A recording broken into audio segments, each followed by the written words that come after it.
Vamos abrir as nossas Bíblias de novo no Antigo Testamento, no livro de Provérbios, capítulo 24. Provérbios 24, verso 15 e verso 16. Se tem alguém sem Bíblia ao seu lado, convide esse irmão, essa irmã para ler com você, para ser também abençoado pela leitura da palavra. E o texto vai dizer assim, verso 15: Não te pões de emboscada, ó perverso, contra a habitação do justo, nem assoles o lugar do seu repouso. Porque 7 vezes cairá o justo e se levantará, mas os perversos são derribados pela calamidade. Queria que todos nós olhássemos mais uma vez com bastante carinho para o início, a parte A do verso 16. Porque 7 vezes cairá o justo e se levantará. Como transformar adversidades em triunfo? É o tema da meditação dessa noite. Hoje eu quero mudar um pouco. Geralmente eu vou pregando sempre expositivo e vou baseando os tópicos nos versículos. Hoje eu quero fazer um sermão tópico. Então o tema deste sermão de hoje é como transformar adversidades em triunfo. Irmãos, não precisamos ser um grande entendedor da política, da segurança pública, da saúde, para nós percebermos, sentirmos que nós vivemos um tempo cinzento na nossa nação. O nosso país passa por um tempo de crise. Aliás, essa palavra crise ou desconfio já não é mais novidade para a gente. Quando se fala em crise, a gente já pensa em algo que a gente já convive durante um bom tempo, e ao que tudo indica, não vai nos deixar tão breve, tão logo. Nós vivemos um tempo difícil, amargo para a nação, o povo brasileiro. No cenário político, a cena é no mínimo constrangedora. Talvez um dos piores cenários que nós já vivemos na história desse país, nas últimas décadas, nos últimos anos. Na saúde pública, catástrofe, pessoas amontoadas nos corredores, morrendo, pessoas sem socorro, pessoas que não sabem a quem recorrer, aonde ir. Meus amados irmãos, no cenário econômico, pior ainda, nós vemos famílias padecendo, passando necessidade. Eu percebo isso, o reflexo disso aqui no Sacolão, que sempre foi frequentado, mas nós temos visto um absurdo da fila de espera, às vezes 30, 35 pessoas. Nós temos 70 cadastrados e às vezes 35, às vezes até 40, na fila de espera. Essa semana eu falei, Senhor, tem misericórdia, não vai dar para esse povo. A fila ia aqui do portão de entrada da igreja até ali na esquina, ali embaixo, e todos querem alguma coisa, nem que for 1 quilo de chuchu para levar para casa. Terrível, e ao que tudo indica, ainda vamos patinar um tempo também no que diz respeito à vida financeira, econômica do nosso país. Na vida religiosa o quadro é pior ainda, porque nós vemos um aumento, nunca uma diminuição, mas um aumento, sincretismo religioso. O nosso povo é um povo extremamente supersticioso, todo mundo tem fé, mas não se sabe fé em quê? Como já dizia a letra da música, todo mundo tem uma fé, mas é uma fé em si mesmo, é fé na fé, que basta crer que vai melhorar. Então nós vemos um sincretismo, vemos uma apostasia, um afastar-se de Deus, uma nação com mais de 50 milhões de cristãos, mas onde não se vê sinais visíveis da presença do reino de Deus, paz, justiça, amor, bondade, solidariedade, um cenário desanimador. Por onde a gente olha, a gente vê que algo está errado com o país, com a nação, com o tempo na qual nós estamos vivendo. Mas, meu irmão, também é preciso falar não só do cenário macro, mas eu queria pensar na minha vida, na sua vida, nos dramas do nosso coração, nas dores que incomodam a nossa alma, naquelas tensões e dores que nós curtimos e que ninguém vê, naquelas lágrimas que vertem do nosso rosto e que ninguém vê, mas que o Deus Criador dos céus e da terra vê e conhece muito, muito Bem, daquelas angústias que tiram o sono durante a noite, não deveriam, mas que acabam tirando o sono, daquelas situações que vão se agigantando diante de nós, e parece que nós vamos ficando cada vez mais pequenos, impossibilitados de transpor os problemas, as dificuldades, os intempéries da vida. Também quero falar desse tipo de crise, e pensando nisso, quantas tempestades nós amargamos na caminhada da vida. Quantos ventos contrários, a gente fala agora a vida sossegou, de repente dá um revés e tudo sai do lugar, tudo desarruma, nada assenta na nossa vida. Quantas lágrimas amargas, quantas noites indormidas, quantas ansiedades que rondam o nosso coração, nos perturbando, nos fazendo mais inquietos do que normalmente já somos. Entretanto, irmãos, nós não estamos estribados, apoiados na nossa força, porque ela é frágil. Nós somos pequenos, somos quebradiços, somos insignificantes na criação, somos um pequeno grão de areia, e olhe lá, somos sequer incapazes de prover as nossas necessidades, se o Senhor não fazer vir a chuva, não fazer nascer o sol, não nos dar um dia após o outro, nem prover nós podemos, não podemos dar certeza que daqui a 30 segundos estou sequer respirando. Mas a despeito de nós sermos frágeis, a ponto de fraquejarmos e irmos à lona uma vez, 2 vezes, 3 vezes, 4 vezes, 5 vezes, 7 vezes, Deus nos levanta, Deus nos consola, Deus nos renova, Deus enxuga as lágrimas dos nossos olhos. Deus é poderoso, fiel, justo e verdadeiro para nos colocar em pé novamente. O Senhor nos dá força para prosseguirmos, porque o Senhor é o Deus que provê os recursos, os meios. Deus é aquele que nos dá a vitória, e a sabedoria bíblica vai fazer essa leitura da vida. A sapiência, e Provérbios é um livro sapiencial, um livro da sabedoria. A sabedoria bíblica sempre lê a realidade, não a partir das circunstâncias, mas a partir da existência de Deus. Por isso o sábio olha as adversidades, o sábio olha, meus irmãos, os intempéries da vida, mas ele diz: ainda que eu caia, e aqui é claro, 7 vezes é simbólico, mas que eu caia quantas vezes forem, Deus é justo, fiel, continua sendo bom, verdadeiro, misericordioso, para nos socorrer tantas vezes quantas forem necessárias. Deus continua caminhando conosco para nos pegar pelas mãos e dizer: filha minha, acalma o coração, eu sei da tua angústia. Filho meu, eu sei da tua angústia. Ainda que eu caia 7 vezes, o Senhor me levantará.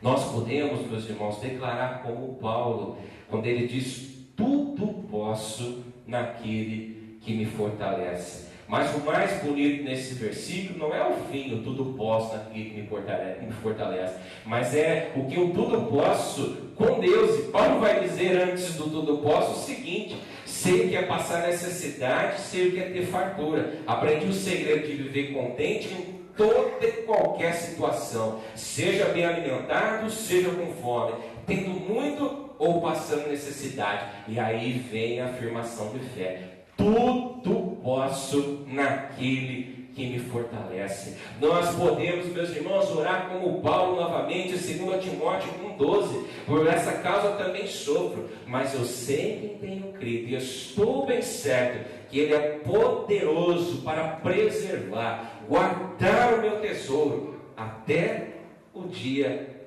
final. Olhando para esse texto e pensando nas adversidades que nós enfrentamos, e como Deus nos diz que não importam as quedas, quantas vezes necessário, Ele está conosco, é o nosso auxílio, é o nosso escudo. Eu me lembrei de uma história, uma ilustração, e conta-se uma história que diz o seguinte: havia uma ponte sobre um rio que estava transportando, e o elefante precisava atravessar de um lado para o outro da ponte. E o camundongo, na mesma ponte, precisando atravessar, disse o seguinte: senhor elefante, o senhor não pode me ajudar a atravessar de um lado para o outro? E o elefante, muito bondoso, muito caridoso, disse: se eu não ajudá-lo, certamente as águas que passam por cima da ponte vamos levar o camundongo embora. Então ele deixou, e o camundongo subiu nas suas costas, e conforme o elefante foi pisando na ponte, a ponte foi balançando, né, dando socos, chacoalhões, mas eles persistiram e passaram. E chegando do outro lado, quando o camundongo desce das costas do elefante, ele olha para o elefante e diz: companheiro, a gente fez chacoalhar a ponte, né? Às vezes nós fazemos isso, a mesma coisa. Depois de atravessarmos desertos escaldantes, depois de cruzarmos vales tenebrosos, depois de tantos reveses, de tantas quedas, e quando Deus nos levanta e nos faz cruzar adiante, a gente diz: Senhor, nós balançamos a ponte, né? Como se nós ajudássemos Deus. E na verdade, toda a força e todo o poder vem de Deus. É Deus que nos levanta e fala: você vai atravessar, porque eu vou atravessar contigo. Quando o salmista diz no Salmo 23, verso 4: ainda que eu ande pelo vale da sombra da morte, não temerei mal algum, porque tu estás comigo, a tua vara, o teu cajado, o teu bordão me consolam. Veja, Deus não divide a responsabilidade. Deus não diz: olha, salmista, metade é responsabilidade sua, metade é minha. Não, a parte do salmista é caminhar e descansar no Senhor. É o Senhor quem é o dono do rebanho, é o Senhor quem orienta aonde a ovelha vai, é o Senhor, o Deus dos céus e da terra, quem provê a segurança para a ovelha, ainda em vale tenebroso, a atravessar em segurança. Qual que é a minha parte nisso? Descansar no Senhor. Eu não chacoalho a ponte, mas o Senhor chacoalha a ponte. Irmão, eu não sei então qual é a sua luta, como você tem vivido ultimamente, no seu casamento, quais são as suas lutas. Talvez está precisando atravessar a ponte. Eu não sei dentro da sua alma quais são os seus conflitos. Eu não sei quais são os fardos que você carrega em relação à sua saúde. Talvez algo que não deixa mais você dormir, você não descansa mais a mente no Senhor. Talvez em relação ao filho, uma oração que Deus aparentemente demora a responder. Talvez a situação financeira na sua casa, isso tenha te angustiado. Eu tenho comigo que haver uma coisa que testa se o casal é realmente unido: dificuldade financeira. Quando uma família vai tudo bem, é tão fácil, amor para cá, amor para lá, né? Meu amor, minha gata, meu lindo, meu isso, meu aquilo. Irmãos, dificuldades financeiras, enfermidades, lutas, realmente testam a integridade do nosso casamento, do nosso lar, a nossa integridade, o nosso coração. E eu não sei então o que tem testado a sua vida, o que tem te amargurado, o que tem angustiado você. Eu sei das minhas angústias, o quanto eu preciso de Deus, mas o que eu sei é que a palavra nos ensina que Deus pode restaurar-nos, Ele pode transformar o nosso deserto em fonte de vida, nossas dores mais profundas em fontes de consolação. E ainda que nós sejamos encurralados pelas adversidades e venhamos a tropeçar e cair por quantas vezes forem necessárias, o Senhor pode nos levantar. E aí então nós olhamos para esse texto, para a sabedoria, para a palavra de Deus, e algumas lições nós aprendemos a respeito das adversidades. E eu quero então falar com você rapidamente, no mínimo 3 lições que as adversidades nos ensinam. Primeira delas, meus irmãos, as adversidades vêm, mas nem todos aprendem com as adversidades. Nem todos aprendem com as adversidades. Ser cristão, ao contrário do que prega a teologia da prosperidade, não é ter um salvo-conduto que diz respeito a adversidades. Deus não nos coloca numa embalagem a vácuo, né? Vai ficar aqui onde nem os germes, bactérias vão tocar, vai ficar aqui nem o oxigênio vai tocar nessa criatura. Deus não nos coloca numa cúpula e diz: agora, filhinho, filhinha, nunca mais você vai verter uma lágrima. Ao contrário, a vida cristã é uma vida de lutas, de sofrimento.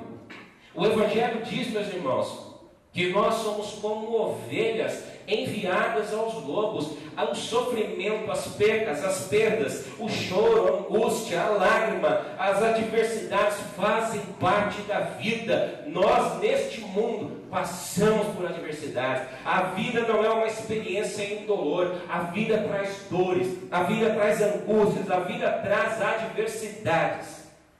E eu tenho comigo que adversidades e angústias são mais ou menos como parentes, primos distantes, que chegam no domingo para a hora do almoço sem a gente convidar. Ninguém está agendado com a dificuldade, mas ela vem. Ninguém está combinado com a angústia, mas ela aparece. Ninguém está combinado, meu irmão, com o revés, mas ele vem e se instala, quer queira, quer não. Sejamos obedientes a Deus ou não, sejamos homens e mulheres de oração ou não, sejamos homens e mulheres da palavra ou não, as dificuldades vêm. Porém, nem todos aprendem nas adversidades. Diante das adversidades, nem todos crescem, nem todos amadurecem, nem todos, meus irmãos, repensam valores, nem todos repensam a conduta de vida diante das adversidades. Então, irmãos, a adversidade vai ser na nossa vida ou a nossa coveira ou a nossa pedagoga. E eu quero dar alguns exemplos. Quero trazer aqui o exemplo de Pedro e Judas. Um negou Jesus, o outro traiu a Jesus. Qual que é pior? Os dois são pecados. Um sentiu remorso e se suicidou. O outro foi confrontado e se arrependeu e foi renovado pelo amor de Deus, foi renovado pela misericórdia de Jesus, e mesmo prostrado foi colocado em pé novamente por esse Deus que se revela em Jesus Cristo. Pensa, meu irmão, na história dos 10 leprosos, Lucas 17, 11 e 19.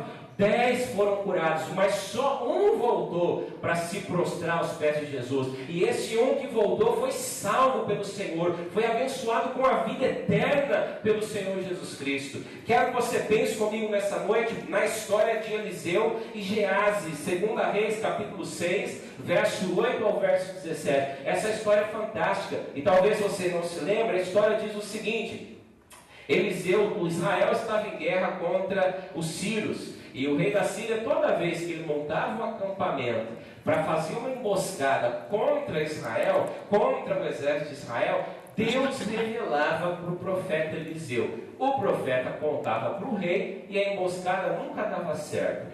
De repente, está lá no texto, 2 Reis, versos 6, 8 a 17, o rei da Síria se enfurece e fala: meu Deus, alguém aqui está espionando a favor dos israelitas. Quem é o dedo duro aqui no meio?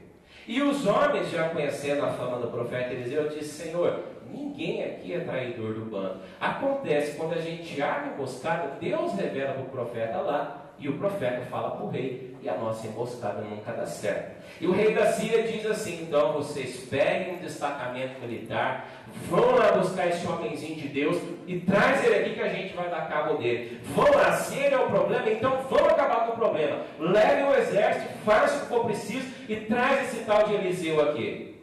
E assim acontece.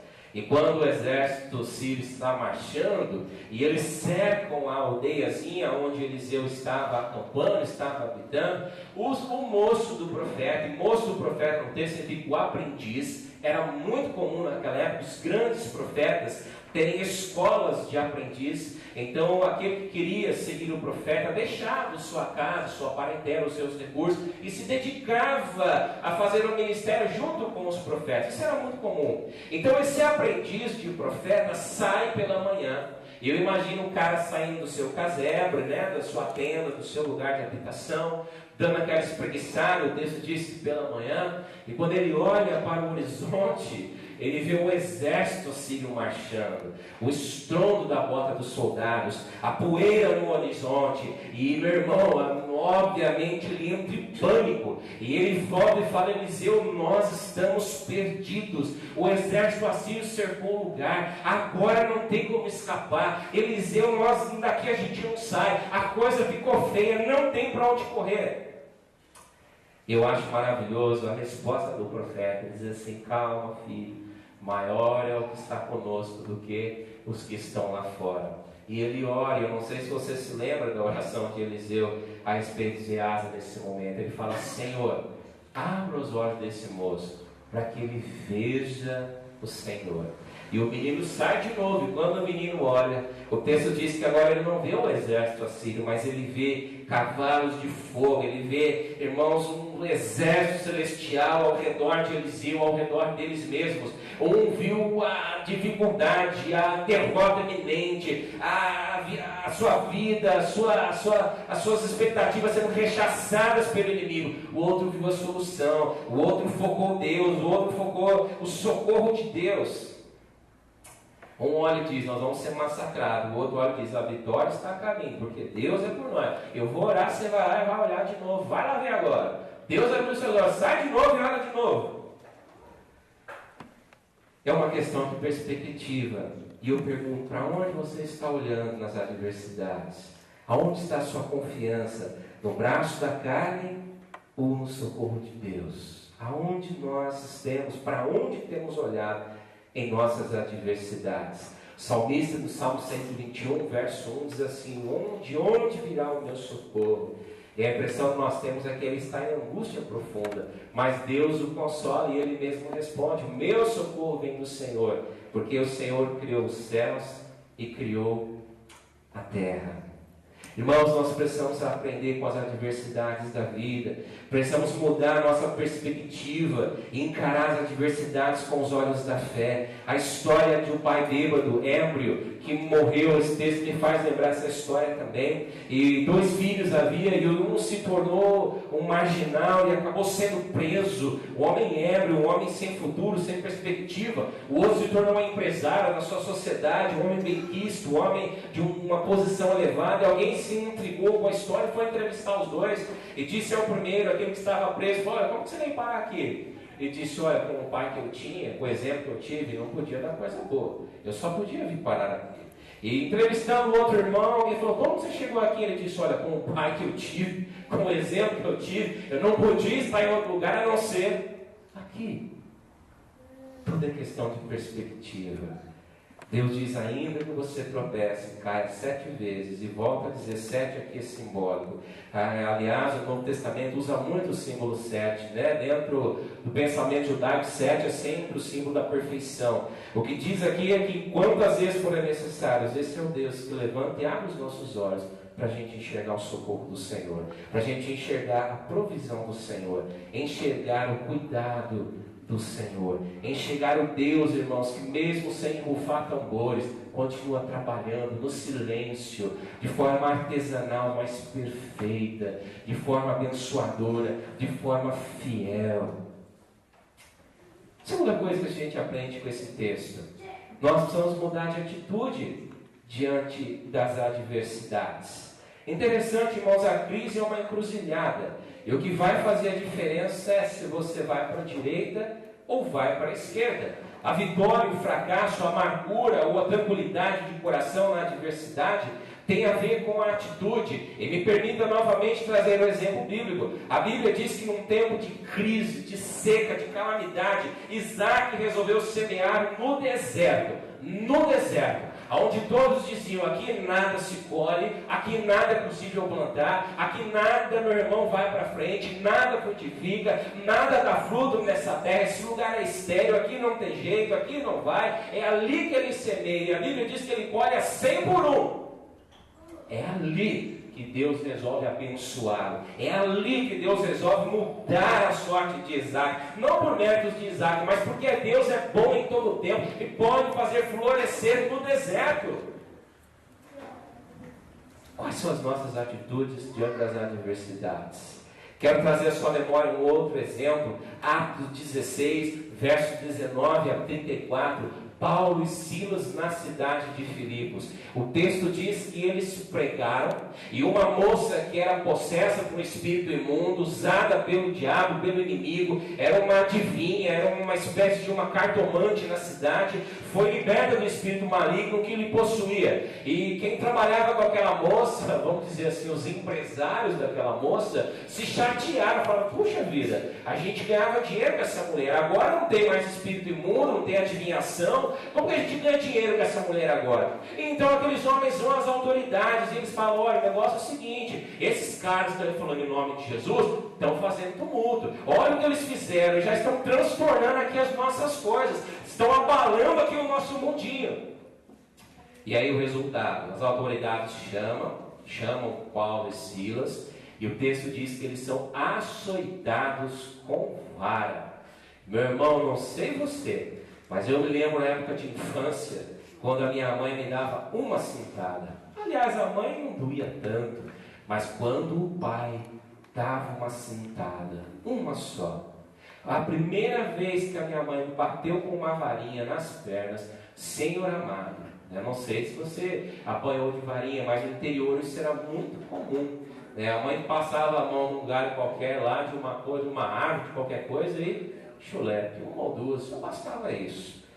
Eu fico imaginando aqui Paulo e Silas, e o costume dos judeus era dar 42 menos 2, ou seja, era 40 açoitadas, 40 batidas, 40 varadas que assim fossem. Por que 40 menos 2? Porque o castigo romano era tão cruel que se alguém fosse açoitado, fosse torturado e suportasse as 42 pancadas, essa pessoa não podia mais ser torturada, ser chicoteada. Então eles eram bonzinhos, eles batiam só 40 vezes, porque se o cara ficasse vivo e eles pegassem não, eles podiam dar mais 40.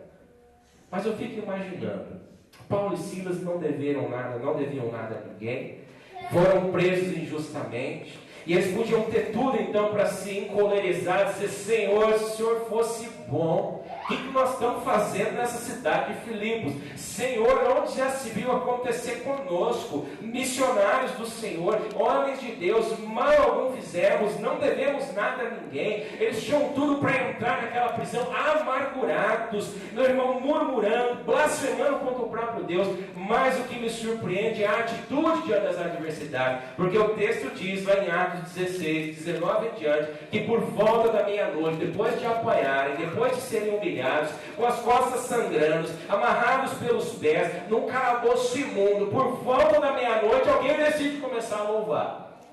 E eu fico imaginando Pedro e Silas. Tira ele, não, tira você, né? Não, vamos cantar qual, né?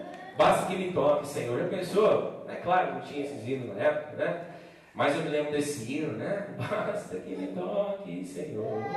E é interessante porque o texto diz, é claro, o Espírito Santo está sempre presente. E, meus irmãos, as portas daquela prisão se abriu, as algemas dos prisioneiros caíram e eles se viram completamente livres. E aí a gente vê Deus movendo-se nas adversidades. O carcereiro, quando viu, falou: meu Deus, estou lascado. Agora só me resta tirar a própria vida. E Paulo diz de lá: não faça isso, estamos todos aqui. Faz a contagem aí, cela 1, 2, cela 3C, cela 4D, está todo mundo aqui. E o carcereiro então se prostra aos pés de Paulo e diz: o que eu faço? Ele fala: aceita Jesus, e você vai ser salvo, e contigo toda a tua casa. E a partir daquele carcereiro se forma a base da igreja de Filipos, meus irmãos. Mude as suas atitudes diante da adversidade. Me permita compartilhar um testemunho com você, e eu tenho tranquilidade para dizer, porque é um grande amigo de caminhada, um irmão que ama o Cristo Jesus, que aprendi muito com ele. Na minha meninice da igreja, eu cresci com o irmão, e quando jovenzinho na igreja, meus 13, 14 anos, ele já era crente antigo na igreja, ele tem quase o dobro da minha idade, se não tiver o dobro. Mas o tempo que eu fui na igreja, aquele irmão não era um bom crente, não segundo o que a Bíblia diz. Porque ele é um cara de uma vida torta, no mínimo torta. Um homem de bebedeira, um homem de jogatina, um homem que brincava com tudo que o Evangelho dizia, um homem que com os seus lábios dizia uma coisa, mas que com a sua vida testemunhava outra, um homem que quando alguém me perguntava: é da sua igreja? Eu falava: meu Deus, qual que é a vergonha que eu vou passar dessa vez? E eu respondia com outra pergunta: por quê? Por que você quer saber? Eu pensava: o que será que ele fez dessa vez? Porque, interessante, fui para o seminário, e quando eu fui para o seminário, ele se envolveu com tráfico de drogas. Ele tinha comprado uma casa, tinha comprado um caminhãozinho até mais ou menos, ele era motorista, e rapidamente ele prosperou, comprou 2 caminhões, não podia comprar nenhum, de repente comprou 2. E um belo dia ele foi pego com nada mais nada menos que 700 quilos de cocaína na traseira do caminhão. 700 quilos! E a Polícia Federal, é claro, essas coisas são tudo entregue, tudo combinado. Eu não tenho a menor dúvida, enquanto eles prendem de um lado 700 quilos, passa 70 do outro. Né? A polícia parou justamente ele, no dia que ele ia passar, na hora que ele ia passar, a fita estava completamente dada. E o que ele alegou foi: eu não sei o que eu estou carregando. Né? Irmãos, 700 gramas é uma coisa, né? Mas 700 quilos, o pneu abaixa, né? Sente, né? Faz peso. Ele foi para a cadeia, resultado, foi para a cadeia. Eu me lembro nesse meio tempo, eu era seminarista e eu voltei para a igreja. E aí a igreja ficou se comunicando com ele por cartas. E eu pensei assim: puxa, se aquele homem, né, no tempo que estava aqui conosco, era o que era, eu fico imaginando agora que ele está lá dentro do cárcere, porque o cárcere não reabilita. No Brasil, cadeia não é para reabilitar. A cadeia é no mínimo ou no máximo a escola do crime. E ele entrou lá e eu falei: Senhor, ele vai sair de lá o novo Fernandinho Beiramar, ele vai tocar o terror no mundo. Mas para minha surpresa, Deus começou a trabalhar na vida dele lá, e cada carta que ele mandava era lágrimas, era testemunho. Eu me encontrei com Deus. E aí um dia ele mandou uma carta dizendo assim: não fiquem tristes aí na igreja local, não chorem por mim, porque agora eu me encontrei com Deus, e Deus devia ter me feito vir para trás das grades antes, porque agora eu conheci o Evangelho, e quando eu sair daqui, eu quero ser o homem de Deus. Nessa altura do campeonato, o pai já tinha queimado todo o dinheiro, os 2 caminhões que foram ganhos já tinham ido com o advogado, a família já tinha morado, voltou a morar, perdeu a casa, voltou a morar de favor com a sogra, na casa da esposa dele, e ele saiu da cadeia. E quando ele saiu, ficou lá acho que 4 ou 5 anos, e por um milagre de Deus saiu, e quando ele saiu, nós temos uma festa na igreja, uma festa. E quando ele pôs os pés na igreja, nós fizemos a primeira oração do culto, lemos o salmo, e logo em seguida nós chamamos: eu quero chamar o irmão fulano que vem aqui à frente. E quando ele se levantou e ele vinha com a família à frente, toda a igreja cantava aquele hino, Volto ao Lar. Eu acho que é Volta ao Lar. Fala: volta ao lar, não amasse devagar, volta aos teus braços de amor, Senhor, volta ao lar, uma coisa assim. Daí lágrimas vertiam, e foi um momento tão lindo. E irmãos, resumindo a história, foi o melhor diácono com o qual eu tive o privilégio de trabalhar nos 8 anos de ministério antes de assumir o pastorado aqui. Foi o diácono mais apaixonado pelo diaconato com o qual tive o privilégio de trabalhar. Foi o homem de maior temor a Deus dentro da minha equipe de diaconal lá na igreja que eu tive o privilégio de conhecer. Um homem que assinava o dedo colocando um carimbo na tinta, porque era analfabeto, inculto, mas o homem, quando orava, a presença de Deus era quase palpável, visível. Ele mudou o seu caminho diante da adversidade, escolheu voltar para o Senhor. Então, ao invés de irmão, irmã, de reclamarmos das adversidades, devemos perceber o que Deus pode fazer através da adversidade. Se nós ficarmos olhando apenas para o chão, para a lama, para a derrota, para o fracasso, você vai naufragar, irmã. Você vai naufragar, irmão. Nós devemos olhar para o Senhor e entender que o Senhor nos levanta até 7 vezes se cairmos. E aqui o cair não tem nada a ver com o moral, com o pecado, mas o cair aqui no texto está relacionado justamente aos reveses da vida, aos intempéries da vida que nos fazem resvalar os pés. Ainda assim, o Senhor pode nos levantar. Deus é poderoso para botar você de pé outra vez. E aí, concluindo, aprenda com as adversidades, mude as atitudes diante das adversidades, e não creia, por último, que as adversidades são permanentes. Deus pode mudar a nossa história. Pense comigo, meu irmão, a história de Abraão. Abraão não começa a sua história, como muitos homens da Bíblia e mulheres da Bíblia, com o nome de Abraão. Qual que era o nome de Abraão? Abrão.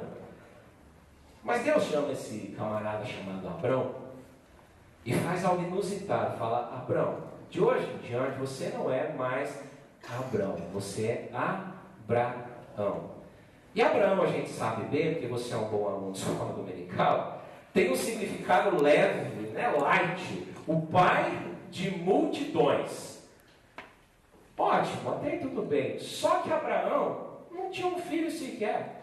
Até aí, o pai de uma grande multidão, que maravilha! Só que além de não ter um único filho sequer, para dizer essa aqui, sei lá, né, esse aqui é o primeiro de um monte que Deus falou que eu vou ter, além de não ter nenhum, a esposa do homem era estéril. Além de não ter nenhum filho, uma esposa estéril, ambos eram idosos.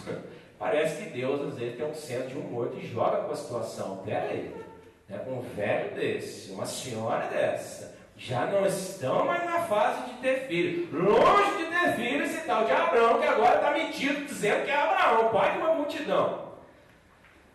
Eu fico imaginando o que Abraão não aguentou, né?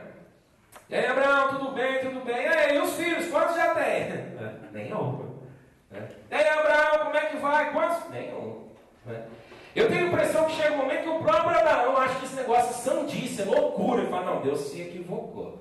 E às vezes na vida da gente, a gente chega, às vezes, a recalcitrar contra Deus. A gente fala, não, Deus se equivocou comigo, porque Deus não está me ouvindo direito.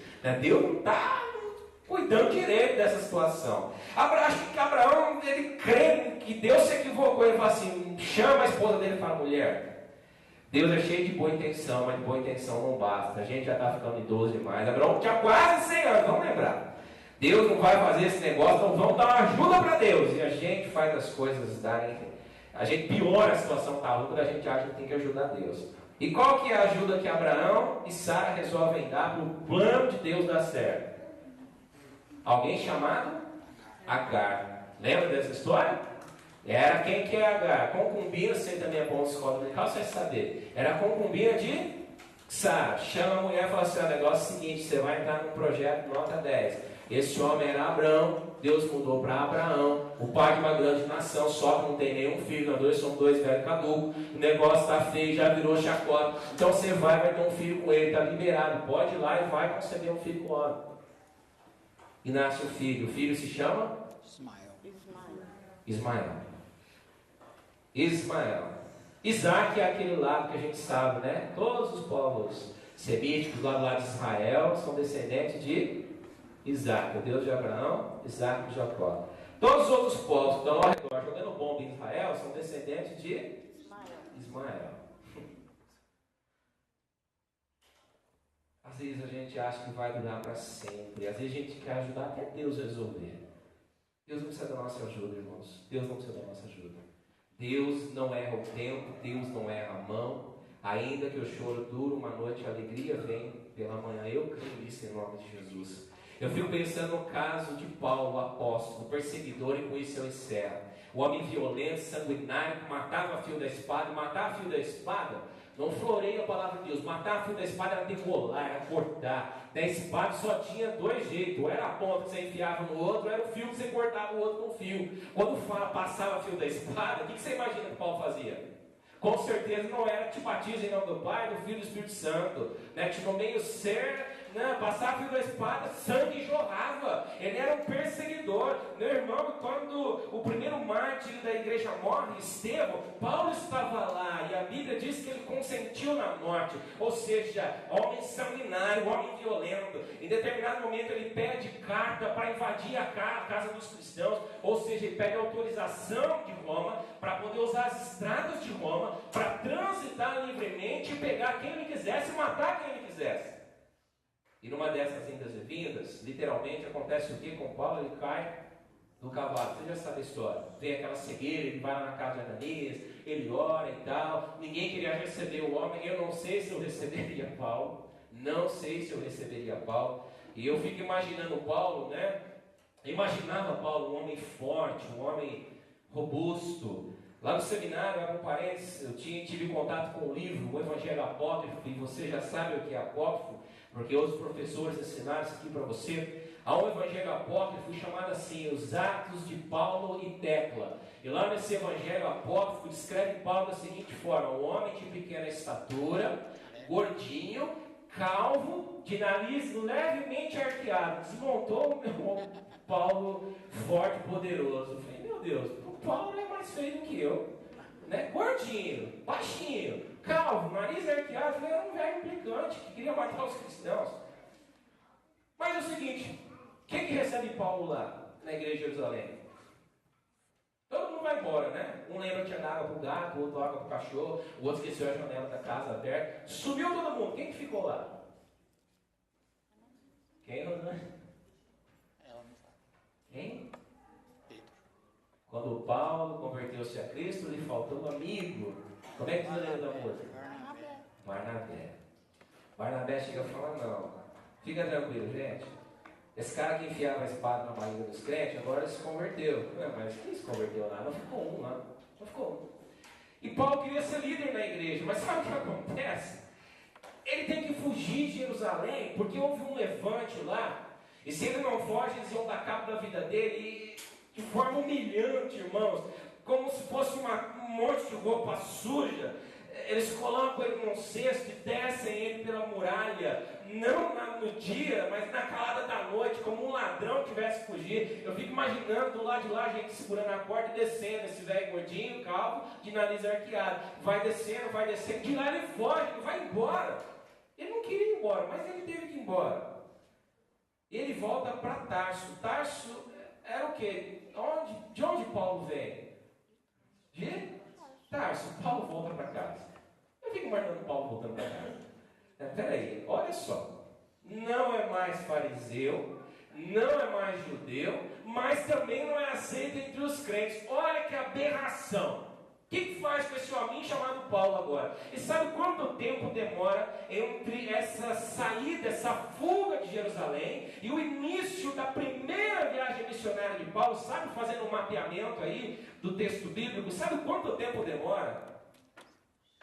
10 anos. 10 anos. 10 anos, irmãos. Um mês, dependendo da espera.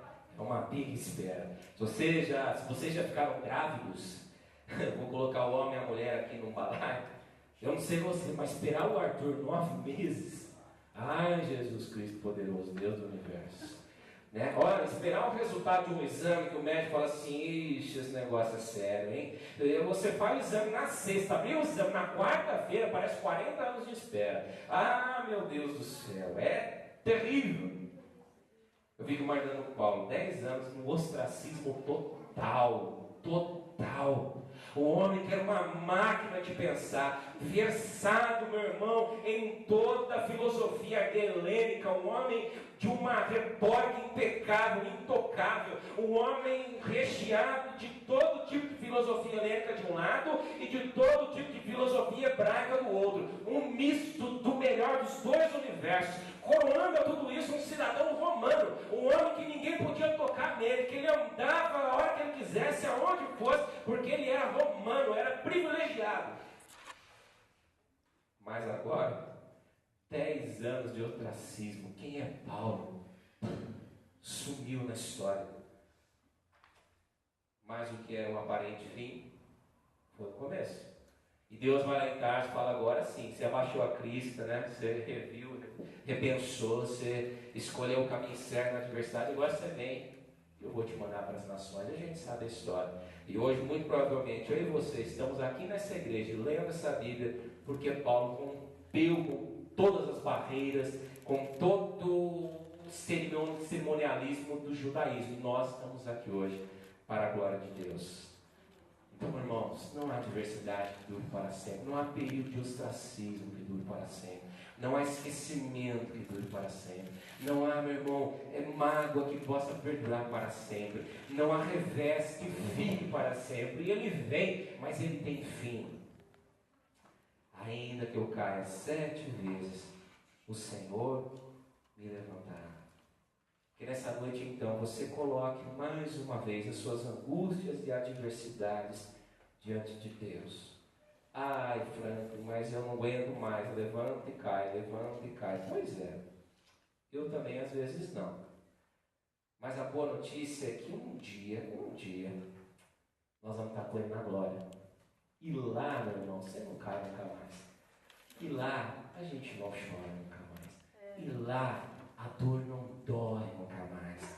dor do físico, dor da alma, dor do coração.